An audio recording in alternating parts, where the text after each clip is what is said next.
നമ്മളോടൊപ്പം വളരെ പ്രത്യേകതയുള്ള, വളരെ സ്പെഷ്യലായ, ഒരുപക്ഷെ ഒരുപാട് പേർക്ക് മാർഗം കാണിക്കാൻ കഴിയുന്ന ഒരു സ്പിരിച്വൽ ഗൈഡ്, ഒരു സോഷ്യൽ റിഫോമർ, എഡ്യൂക്കേഷൻ മേഖലയിൽ വർക്ക് ചെയ്യുന്ന, വളരെ ഡിഫറെൻ്റായ ബാക്ക്ഗ്രൗണ്ടിൽ നിന്ന് മറ്റൊരു ബാക്ക്ഗ്രൗണ്ടിലേക്ക് എത്തിയ ശ്രീ എം ഉണ്ട്. അദ്ദേഹം യോഗിയാണ്, ഒരുപക്ഷെ ഭാരതത്തിൽ അറിയപ്പെടുന്ന ഒരു വ്യക്തിയാണ്. ക്രിയായോഗ അടക്കം പല യോഗ മെത്തേഡ്സും അദ്ദേഹത്തിൻ്റെ ശിഷ്യരെയും അദ്ദേഹം ഗൈഡ് ചെയ്യുന്നവരെയും പഠിപ്പിക്കുന്ന, സമൂഹത്തിൽ നമ്മളെല്ലാം കേട്ടിരിക്കേണ്ട ഒരു വ്യക്തിയാണ്. ഗോഡിനെക്കുറിച്ച്, ഗോഡ്ലിനെസ്സിനെക്കുറിച്ച്, ദൈവീകതയെക്കുറിച്ച് നമ്മളോട് സംസാരിക്കാൻ നമ്മളോടൊപ്പം ശ്രീ എം.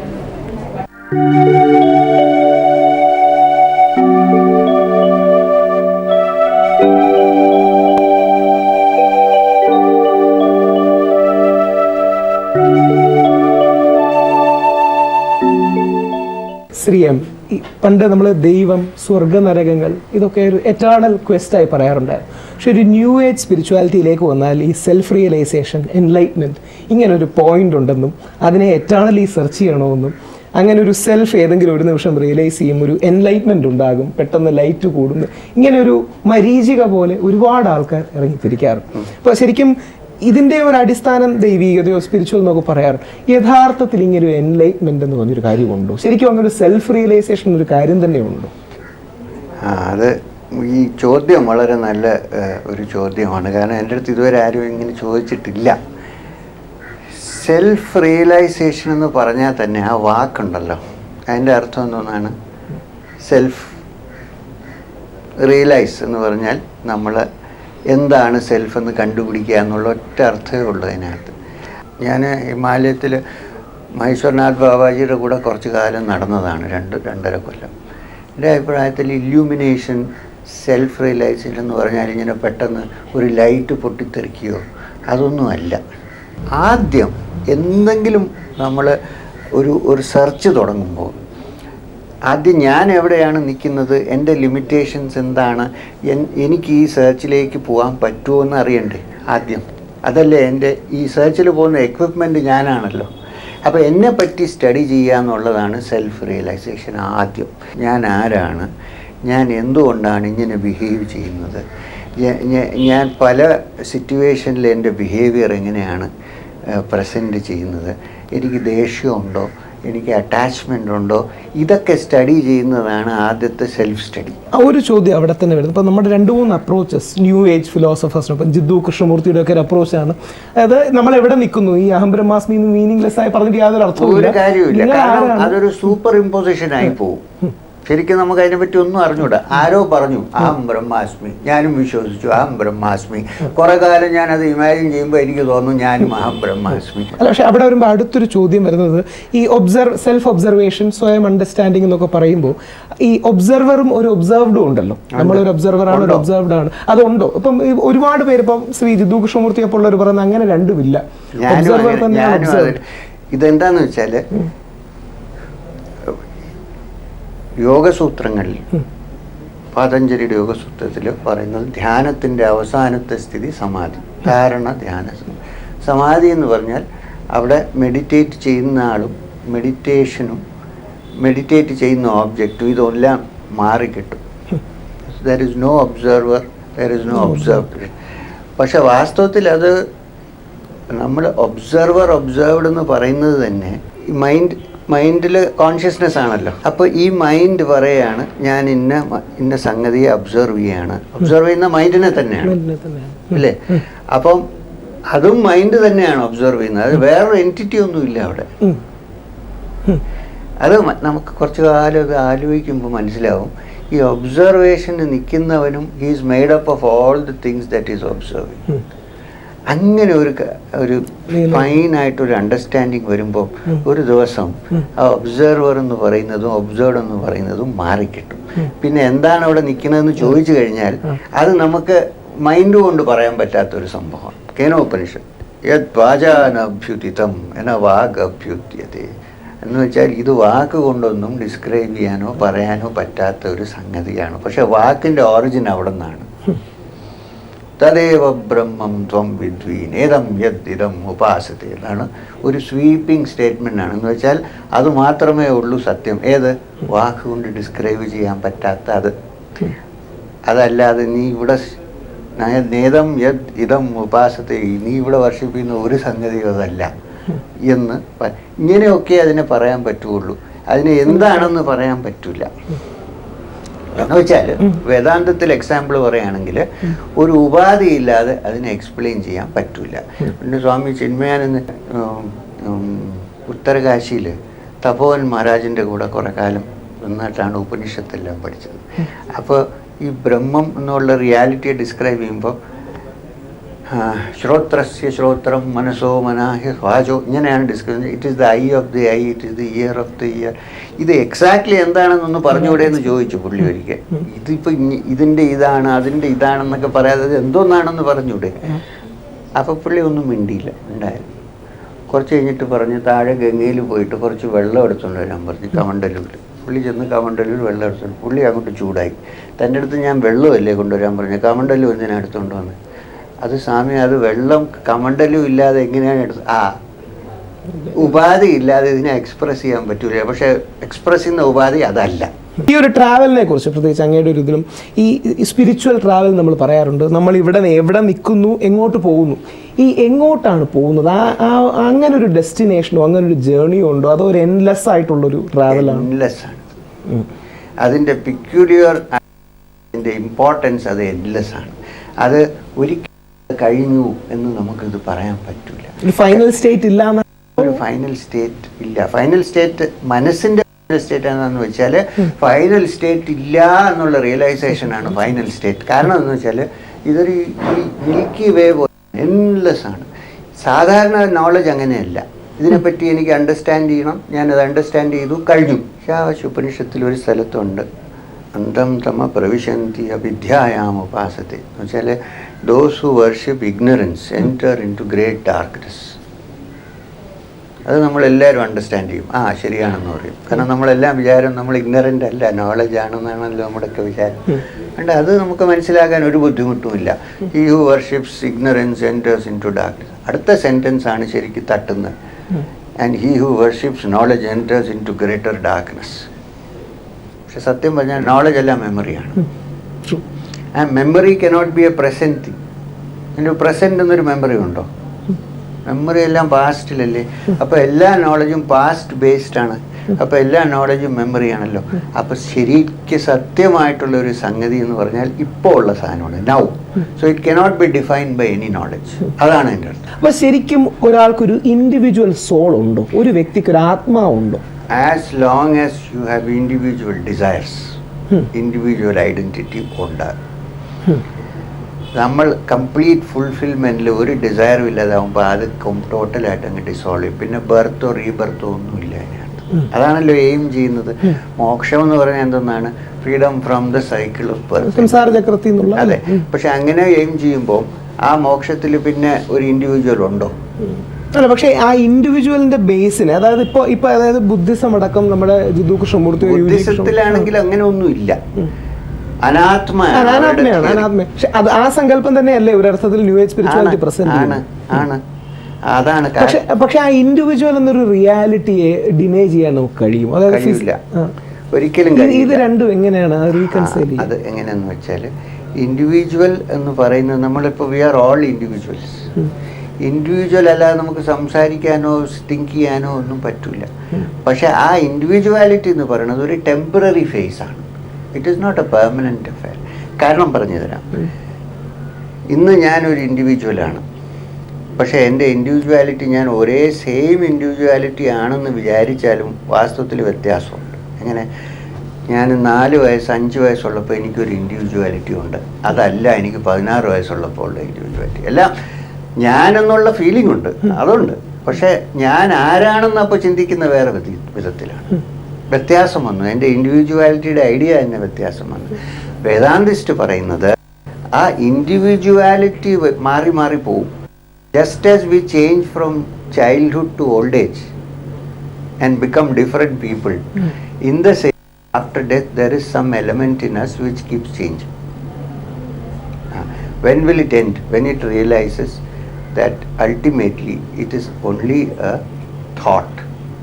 എന്ന് കംപ്ലീറ്റ് അണ്ടർസ്റ്റാൻഡിങ് വരുമ്പോൾ അത് ഡിസോൾവ് ചെയ്യും. അതായത് ഇതിന്റെ ഒരു കോർ ഫിലോസഫി എന്ന് പറഞ്ഞാൽ അതിന്റെ സോളിൽ, അതിന്റെ ബേസിക് കോറിൽ ഒരു ഇൻഡിവിജ്വാലിറ്റി ഇല്ല എന്നും ഔട്ടർ ലെയറിൽ മാത്രമാണ് ഇൻഡിവിജ്വാലിറ്റി തിയറിയാണ്. അത്രേ ഉള്ളൂ. അതാണ് മോക്ഷത്തിന്റെ തിയറി തന്നെയാണ്, മോക്ഷത്തിന്റെ ബേസിക് തിയറി.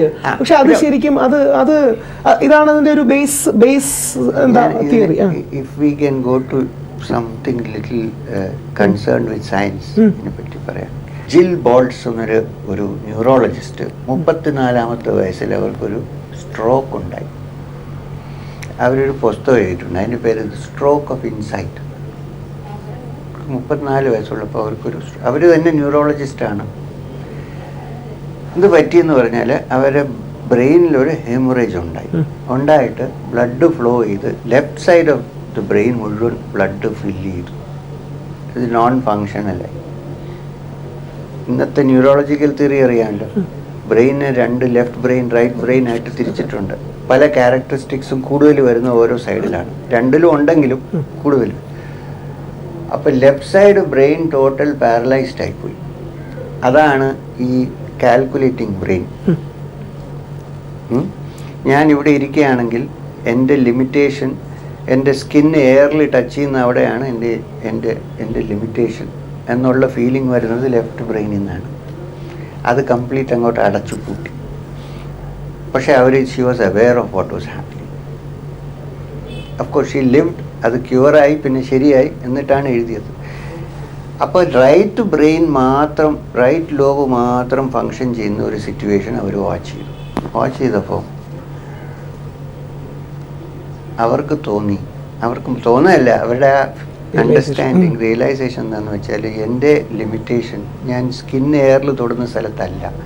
അവിടെ അദ്ദേഹം നിൽക്കുന്നുണ്ടെങ്കിൽ അത് ഞാനാണ്, ഇവിടെ ഇദ്ദേഹം ഇരിക്കുന്നുണ്ടെങ്കിൽ അത് ഞാനാണ്, ഞാനല്ലാത്ത ഒന്നുമില്ല ഇവിടെ എല്ലാം എന്ന് വെച്ചാൽ ആ ബൗണ്ടറീസ് അങ്ങോട്ട് സെൽഫ് എക്സ്പാൻഡ് ചെയ്ത് ബൗണ്ടറീസ് മുഴുവൻ അങ്ങോട്ട് മാറിക്കിട്ടി.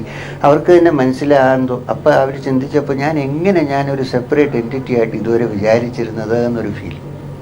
And it was filled with such peace and bliss, unimaginable peace and bliss. കാരണം എന്നറിയാമോ, ഉടനെ the thought struck her mind that ഇത് പാരലൈസ്ഡ് ആയിരിക്കുന്ന ഈ ബോഡിയാണ്, പക്ഷെ ഞാൻ ഇത് മാത്രമല്ലല്ലോ, എവ്രിതിങ് ഈസ് മീ. ആ മരം, അവിടെ ഇരിക്കുന്ന ഇത് ഒരു ഇമാജിനേഷൻ അല്ല, ഷീ ആക്ച്വലി ഫെൽറ്റ്. ഞാനിപ്പോൾ ഇവിടെ ഇരിക്കുമ്പോൾ എൻ്റെ അതുപോലെ. പിന്നെ when she was okay, she wrote a book. അപ്പോൾ പറയണത് അതുകൊണ്ടാണ് അവർ ഈ സ്ട്രോക്ക് ഓഫ് ഇൻസൈറ്റ് എന്ന് അതിൻ്റെ ടൈറ്റിൽ. അതങ്ങനെ ഒരു ഇൻസൈറ്റ് ഉണ്ടായി. ഈ നമ്മുടെ ഈ സിവിലൈസേഷൻ എന്ന് പറയുന്നത് മോസ്റ്റ്ലി ഈ പ്രീ ഫ്രോണ്ടൽ ലോബിൻ്റെ ഓറിയൻറ്റേഷൻ കൊണ്ടുള്ളതാണ്. വേറെ പല സെക്ഷൻസ് ഉണ്ട് ബ്രെയിനിൽ, അത് നെഗ്ലക്റ്റ് ആയിരിക്കുകയാണ്, അത് നമ്മൾ ടച്ച് ചെയ്തിട്ടില്ല. ഫോർ ഇൻസ്റ്റൻസ് 35 കൊല്ലം വരെ പീനിയൽ ഗ്ലാൻഡ് എന്ന് പറഞ്ഞാൽ ഒരു വെസ്റ്റീജ് ഓർഗനാണെന്നാണ് എല്ലാവരും വിചാരിച്ചത്. ഇപ്പോൾ പറയുന്നത് സ്ലീപ്പിനെ കൺട്രോൾ ചെയ്യുന്നതാണെന്നാണ് പറയുന്നത്. അപ്പോൾ സ്ലീപ്പിന് മാണ്ഡുക്യോപനിഷത്ത് ഇപ്പോൾ പറഞ്ഞില്ലേ, സുഷുപ്തി, അതൊരു സ്റ്റേറ്റ് ഓഫ് മൈൻഡ്. അതിൻ്റെ തൊട്ടടുത്താണ് തുര്യ. അപ്പോൾ ഈ പീനിയൽ ഗ്ലാൻഡിനെ തുര്യയിലേക്കും കൊണ്ടുവരാനുള്ള ഒരു റോളുണ്ട് എന്ന് നമുക്ക് സ്വാമി വിവേകാനന്ദൻ 100 years മുമ്പേ പറഞ്ഞു. പീനിയൽ ഗ്ലാൻഡ് വളരെ ഇമ്പോർട്ടൻ്റ് ആണ്, സഹസ്രാര ചക്രത്തിൻ്റെ സ്റ്റെം അവിടെയാണ്. അപ്പോൾ അത് ഞാൻ പറയുന്നത്, ഇത് വേദാന്തം തോട്ട് വൈസ് നമ്മൾ പഠിച്ചാലും അതിൻ്റെ അണ്ടർസ്റ്റാൻഡിങ് വരണമെങ്കിൽ എന്തെങ്കിലും ചേഞ്ച് വന്നാലേ പറ്റുള്ളൂ കോൺഷ്യസ്നെസ്സിൽ. അപ്പോൾ കോൺഷ്യസ്നെസ് ഒരു അബ്സ്ട്രാക്റ്റ് എൻറ്റിറ്റിയിൽ നമുക്ക് ചേഞ്ച് വരുത്താൻ പറ്റില്ല. പക്ഷെ ആസ് വി നോ, കോൺഷ്യസ്നെസ്സിൻ്റെ സോഴ്സ് ബ്രെയിനാണ്, അറ്റ്ലീസ്റ്റ് ടിൽ വി ഡൈ. അപ്പോൾ അവിടെ ചില ചേഞ്ചസ് ഉണ്ടാക്കിയാലേ നമുക്ക് ഇതിൽ റീച്ച് ചെയ്യാൻ പറ്റുള്ളൂ. അത് റീച്ച് ചെയ്താലേ നമുക്കിത് മനസ്സിലാവുള്ളൂ തിയറിറ്റിക്കലായിട്ട് ഇവരെന്താ നീ പറയണം. കൃഷ്ണമൂർത്തിയുടെ കാര്യം ഞാൻ പറഞ്ഞുതരാം. കൃഷ്ണമൂർത്തി ഞാൻ ഒന്നും മെഡിറ്റേറ്റ് ചെയ്യാറില്ല, ഞാനൊന്നും ചെയ്തിട്ടില്ല, തന്നെത്താനെ അറിഞ്ഞെന്ന് പറയുന്നില്ലേ. അങ്ങേരെ 23-ാമത്തെ വയസ്സ് വരെ, 7 വയസ്സ് തൊട്ട് തിയോസഫീസ് ഒരുപാട് കാര്യങ്ങൾ അങ്ങേരെ കൊണ്ട് ചെയ്യിച്ചു. It's quite possible that it is A result of that. അങ്ങേര് ഒഹായില് യുണൈറ്റഡ് സ്റ്റേറ്റ്സിൽ ആ പെപ്പർ ട്രീയുടെ താഴെ ഇരുന്നപ്പോൾ അദ്ദേഹത്തിന് ഒരു എക്സ്പീരിയൻസ് ഉണ്ടായി. സ്പൈനിൽ ഭയങ്കര പെയിൻഫുൾ ആയിട്ടുള്ള ഒരു എക്സ്പീരിയൻസ്. അങ്ങനെ ട്രാൻസ് സ്റ്റേറ്റിലായിരുന്നു 2-3 ദിവസം. അത് കഴിഞ്ഞിട്ടാണ് അദ്ദേഹം അദ്ദേഹത്തിൻ്റെ മൈൻഡിൻ്റെ തിങ്കിങ് എല്ലാം മാറി ഒരു ഫ്രീഡം എന്ന് പറഞ്ഞത് മനസ്സിലായത്. അപ്പോൾ ആ ചേഞ്ച് ഉണ്ടാവണ്ടേ, പ്രോസസ്സ് വേണ്ടേ, ആ പ്രോസസ്സിനെയാണ് യോഗ എന്ന് പറയുന്നത്. സമാധി എന്ന എൻലൈറ്റ്മെന്റ് എന്ന പേര് വിളിക്കാമെങ്കിൽ സറ്റോറി എന്നൊക്കെ അതിൻ്റെയൊക്കെ ഒരു ഏതെങ്കിലും ഇപ്പോൾ അങ്ങേപ്പോലുള്ള വ്യക്തികൾക്ക് ഒരു ഫിസിക്കൽ ചേഞ്ച്, അതായത് ഏതെങ്കിലും ഒരു ഫിസിയോളജിക്കൽ ലെവലിൽ എക്സ്പീരിയൻസോ ചേഞ്ചോ ഉണ്ടാവും എന്നുവെച്ചാൽ ഒരു ട്രാങ്ക്വിലിറ്റി ഏത് സിറ്റുവേഷനിലും. അത് ഡെലിബറേറ്റ് ആയിട്ട് പ്രാക്ടീസ് ചെയ്യുന്നതല്ല, കൾട്ടിവേറ്റ് ചെയ്യുന്നതല്ല. ഒരു ഒരു ഒരു ഒരു ട്രാങ്ക്വിലിറ്റി ഏത് സ്റ്റേറ്റ് ഓഫ് മൈൻഡിലും, ഒരു സ്റ്റേറ്റ് ഓഫ് മൈൻഡല്ല, ഏത് സിറ്റുവേഷനിലും മൈൻഡ് വളരെ കാമൻ. അതിനെയാണ് ഡിഫൈൻ ചെയ്യാനായിട്ട് ഭഗവത്ഗീത സ്ഥിതപ്രജ്ഞ എന്ന് പറയുന്നത്. പ്രജ്ഞ സ്ഥിതമാവും. ഇതൊക്കെ ചേഞ്ചസ് ഉണ്ടാകുന്നതാണ്. പക്ഷെ അത് ഞാൻ പറഞ്ഞു വരുന്നത് എന്തെന്ന് വെച്ചാൽ അത് ചില സാധന ചെയ്ത് ആ ബ്രെയിനിലുള്ള ചില ചേഞ്ചസ് ഉണ്ടായാലേ നമുക്കിതിനെപ്പറ്റി അനുഭവം കൊണ്ട് പറയാൻ പറ്റുള്ളൂ, അല്ലെങ്കിൽ തിയററ്റിക്കലായിട്ട് പറയാം. അപ്പം എങ്ങനെയാണ് അങ്ങ് ഇത്രയും ഇൻഡെപ്തായ ഫിലോസോഫിക്കൽ പാരഡൈംസ് ജനങ്ങളിലേക്ക് ഈ പകരാൻ അങ്ങയുടെ ടീമൊക്കെ ആഗ്രഹിക്കും? ഈ ഫിലോസോഫിക്കലായിട്ടുള്ള ഈ എന്താ പറയുന്നത്, പറഞ്ഞില്ലേ ഹൈലി ഫിലോസോഫിക്കൽ, ഇത് ഹൈലി ഫിലോസോഫിക്കൽ അല്ല, ഇത് വളരെ സിമ്പിൾ മാറ്റേഴ്സാണ്. പക്ഷെ അതിനെ നമ്മൾ പ്രസൻറ്റ് ചെയ്ത് പലതുമൊക്കെ എഴുതി കോംപ്ലിക്കേറ്റ് ചെയ്യുന്നതാണ്. വാസ്തവത്തിൽ അത് വളരെ സിമ്പിളാണ്. അതെങ്ങനെ സിമ്പിൾ ആവുമെന്ന് വെച്ചാൽ അതൊരു മനുഷ്യൻ്റെ ലൈഫിൽ അത് റിഫ്ലക്റ്റ് ചെയ്യാൻ തുടങ്ങും. ആദ്യം ഉണ്ടാകുന്ന സിംപ്ലിസിറ്റി ആയിരിക്കും, പിന്നെ ഉണ്ടാകുന്നത് ഹ്യൂമിലിറ്റി ആയിരിക്കും. ഈ ഹ്യൂമിലിറ്റി കൾട്ടിവേറ്റഡ് ഹ്യൂമിലിറ്റി അല്ല. നമുക്ക് മനസ്സിലാവും എല്ലാ കാര്യവും നമ്മളെ കൊണ്ട് മനസ്സിലാക്കാൻ പറ്റില്ല. ഇപ്പോൾ I may be knowing something, you may be knowing something, I may not know things which you know. അതുകൊണ്ട് എല്ലാവരും everybody is some kind of a teacher because they know some. ആ ഒരു ഹ്യൂമിലിറ്റി ഡെവലപ്പ് ചെയ്യും മൈൻഡിൽ. അപ്പോൾ ഇത് നമ്മൾ നടന്ന ആളുകളുമായിട്ട് കോണ്ടാക്ട് ചെയ്യുമ്പോൾ I feel that this will rub of on others. അപ്പോൾ അവർ സിമ്പിളായിട്ട് ചിന്തിക്കാൻ തുടങ്ങും. അതിൻ്റെ റിഫ്ലക്ഷൻ എന്താണ്? ഒരു യോഗി എന്ന് പറഞ്ഞാൽ, ഹൈലി ഡെവലപ്ഡ് യോഗി എന്ന് പറഞ്ഞാൽ ഭഗവത്ഗീതയുടെ ഡിസ്ക്രിപ്ഷൻ അനുസരിച്ച് തന്നെ സർവഭൂത ഹിതേരത, എല്ലാ ജീവികൾക്കും വെൽഫെയർ ഉണ്ടാവണം എന്ന് ചിന്തിക്കുന്ന ഒരു ഫീലിംഗ്. അത് ഇൻറ്റേർണലായിട്ട് വരുന്നതാണ്, അല്ലാതെ നമ്മൾ റിഫോർമേറ്ററി ആയിട്ട് വരുന്നതല്ല പുറത്ത്. അതിനെ ഡെമോൺസ്ട്രേറ്റ് ചെയ്യണമെങ്കിൽ അവരുടെ കൂടെ പോയി ജീവിച്ച് അവരുടെ കൂടെ നിന്നാലേ അത് നമുക്ക് ഡെമോൺസ്ട്രേറ്റ് ചെയ്യാൻ പറ്റും. അവരുടെ കൂടെ നടന്ന് അവരുടെ കൂടെ ഇരുന്ന് അതേ നടക്കുകയുള്ളൂ. അതുകൊണ്ടാണ് ഞാൻ ഈ വാക്ക് ഓഫ് ഹോപ്പ് എന്ന് പറഞ്ഞ്, സാധാരണ എന്താണ്, നമ്മളിവിടുന്ന് ഒരു സ്ഥലത്ത് പോകണമെങ്കിൽ പ്ലെയിനിൽ കയറി പോകും, ഇല്ലെങ്കിൽ ബസ്സിൽ കയറി പോകും. ഇന്നും ഇന്ത്യയിൽ, believe me, there are people who cannot fly. There are people who are grounded, who don't know when the next meal is coming from. It's not so. നമ്മൾ കാണുന്ന പോലെ അത്ര ഹങ്കി ഡോറി ഒന്നും അല്ല, അല്ലേ? അപ്പം അങ്ങനെയുള്ള ഇടത്ത് പെനട്രേറ്റ് ചെയ്യണമെങ്കിൽ ഇതൊറ്റ മാർഗ്ഗമേ ഞാൻ കാണുന്നുള്ളൂ. ഇതിനു മുമ്പേ പലരും ചെയ്തിട്ടുണ്ട്, ഇല്ലെന്ന് പറയാനില്ല. ശങ്കരാചാര്യ ചെയ്തിട്ടുണ്ട്, പക്ഷേ അദ്ദേഹം ഒരു വേദാന്തിക് ഫിലോസഫി പ്രീച്ച് ചെയ്യാൻ വേണ്ടി പോയതാണ്. സ്വാമി വിവേകാനന്ദൻ വാണ്ടർ ചെയ്തിട്ടുണ്ട് പണ്ട്. അദ്ദേഹം പ്രത്യേകിച്ച് ഇന്ന് പ്രീച്ച് ചെയ്യാനല്ല വാണ്ടർ ചെയ്തത്. Because when he was unknown he was wandering around, but he learned a lot. എൻ്റെ അഭിപ്രായത്തിൽ സ്വാമി വിവേകാനന്ദൻ റെക്കഗ്നൈസ്ഡ് ആകുന്നതിന് മുമ്പേ ഉള്ള ഈ വാണ്ടറിങ്സ് ഉണ്ടല്ലോ, അതിനകത്താണ് ഒരുപാട് ഇൻഫർമേഷൻ കളക്ട് ചെയ്ത് അദ്ദേഹത്തിൻ്റെ പിന്നെ ഉള്ള ലൈഫ് അതിൽ ബേസ്ഡാണ്. അതാണ്. അപ്പോൾ അത് നമുക്ക് ചെയ്യണ്ടേ? ഇനി ഒരുപാട് കാലമേ അങ്ങനെ ഒരാൾ ഞാൻ സ്വാമി വിവേകാനന്ദനല്ല പറയുന്നത്, I am not comparing myself. ബാക്കിയുള്ള നടത്തം എല്ലാം പൊളിറ്റിക്കലായിരിക്കും, അല്ലെങ്കിൽ സെമി പൊളിറ്റിക്കലായിരിക്കും. അത് വി ആർ നോട്ട് ഡൂയിങ്. ഞാനൊരു ഇലക്ഷന് നിൽക്കാൻ പോണില്ല, I have no ambitions for going to Rajya Sabha, അങ്ങനെയൊന്നും ഇല്ല ഇവിടെ. So this is the reason why we are doing this walk. എൻ്റെ ദൈവം, നമ്മൾ അവസാനത്തിലേക്ക് എത്തുമ്പോൾ ഒരു സ്പിരിച്വൽ ഗൈഡാണ്, അങ്ങനെ ഒരു സോഷ്യൽ റിഫോർമേഷൻ, എഡ്യൂക്കേഷൻ മേഖലയൊക്കെ പ്രവർത്തിക്കുന്ന വ്യക്തിയാണ്. അച്ഛനമ്മമാർ മക്കൾക്ക് ഈ ജീവിതത്തിൻ്റെ ഏറ്റവും ഒരിക്കൽ പോലും നമ്മൾ മിസ് ചെയ്യാത്തൊരു ചോദ്യമാണ് എൻ്റെ ദൈവം. അനുകൂലിക്കാനാണെങ്കിലും എതിർക്കാനാണെങ്കിലും ഒരു ചോദ്യം, ഒരു ബേസ് ക്വസ്റ്റ്യനാണ്. അപ്പോൾ എൻ്റെ ദൈവം എന്ന് കുട്ടികൾ ചോദിക്കുമ്പോൾ അവർക്ക് എന്തായിരിക്കണം പറഞ്ഞു കൊടുക്കേണ്ടത്? നമ്മളൊരു ക്ലീൻ ജീവിതം ജീവിക്കുകയാണെങ്കിൽ നമ്മളെ തന്നെ ഒരു ദൈവമായിട്ട് കരുതും. അല്ലാതെ നമ്മളൊന്ന് പറഞ്ഞു വേറെ ഒന്ന് ചെയ്താൽ പിന്നെ അവർക്ക് ദൈവത്തിനെ പറ്റിയൊക്കെ പഠിപ്പിച്ചിട്ട് കാര്യമൊന്നും. എവരിഡേ ലൈഫിലാണ് ഗോഡ് ഉള്ളത് എന്ന മഹത്തരമായ ദർശനം വേദാന്തം മുതൽ ശ്രീ ജിതു കൃഷ്ണമൂർത്തി മുതൽ ഒരുപാട് പേർ ഉയർത്തിപ്പിടിച്ച ആ ദർശനം എന്ന് ഉയർത്തിപ്പിടിക്കുന്ന ശ്രീ എം നമ്മളോടൊപ്പം അദ്ദേഹത്തിൻ്റെ ദർശനങ്ങൾ പങ്കുവച്ചു. വളരെയധികം നന്ദി.